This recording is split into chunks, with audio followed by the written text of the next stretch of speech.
Who throws a hook like this? Slapping a hook. Nobody. No one's taught to slap a hook like that. Why is Tyson Fury throwing a hook like this, especially at that level of boxing? So this is exactly what he's doing. Why is he slapping like that? Who opens their hand and throws a hook? Who does that? I don't. He's not throwing it with his hand all the way. I came up with Chris Bird. He the master of the flick jab. You know what I mean? That's the flick jab. That's the flick jab. Right there. What Tyson Fury's doing, what I'm disputing, is the hook. There's no way you're throwing a flick hook. All right? When he threw the hook with his force, the glove was literally back here. Back here. No one has yet explained that. Everybody always diverts to the flick jab. So, ladies and gentlemen, I believe Tyson Fury is sliding his hand down to get the advantage of hitting harder. The punch is landing from the knuckles or the hand wrap and just this thin layer of leather and not the padding, all right? So even though in my last video I proved that Tyson Fury's hand was still in the glove, I still at the end said that his glove might have been loose. I don't really think so now after knowing what I know about Everlast MX gloves being more flexible because they're made from horsehair. And even though Tyson Fury is wearing XL versions of these gloves, you could imagine that his hands are so big that his wrist would be lower on the glove, giving the illusion that they're bending in a unnatural way. Now some people have been saying that Tyson Fury is sliding his hand down into the wrist area and then sliding it back up. If that's true, what is stopping Tyson Fury's glove from completely coming off when he's throwing punches?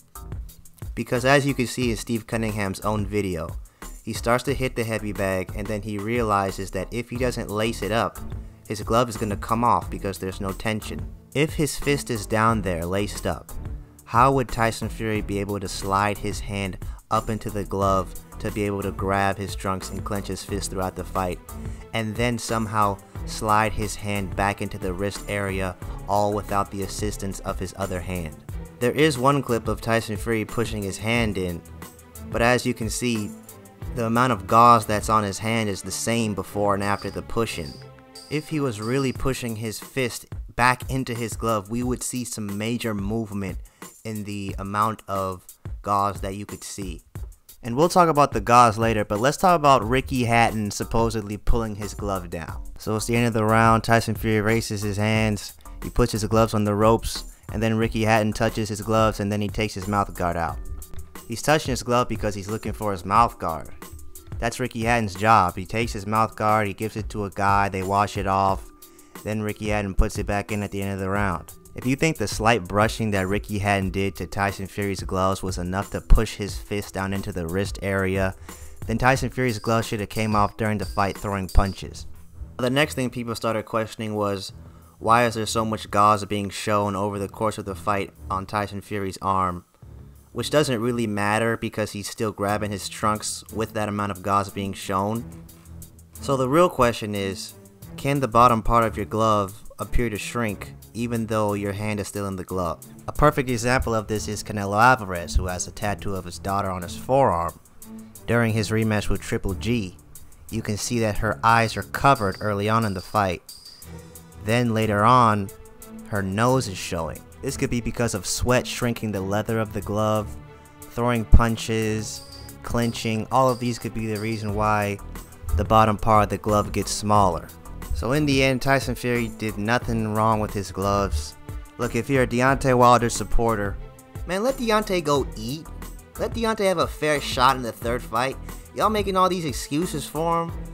What happens is if he wins the third fight, if Tyson Fury comes out with some shit, oh, I had a bad finger, what y'all gonna say then? Let that man get it fair and square like he lost the first 2 times. Fair and square. Now with this Boar stuff that just came out about Tyson Fury paying the farmer, hey, if they catch him, he should get the punishment, whatever that is, banned from boxing, whatever. I'm not riding Fury's nutsack. If he cheated, fuck him. But hey, he didn't cheat with the gloves. That's all I know. This glove gate shit is over. So that's it for this video. Like the video if you liked the video. Dislike the video if you disliked the video. Comment what you thought below. I'm gonna be coming out with some other boxing content. So stay tuned for that, and I'm out. I'm a different breed. Hold on. Got me ranting. Don't say fuck a foe, cause I got them niggas dancing. Hold on. My flow is so enchanted.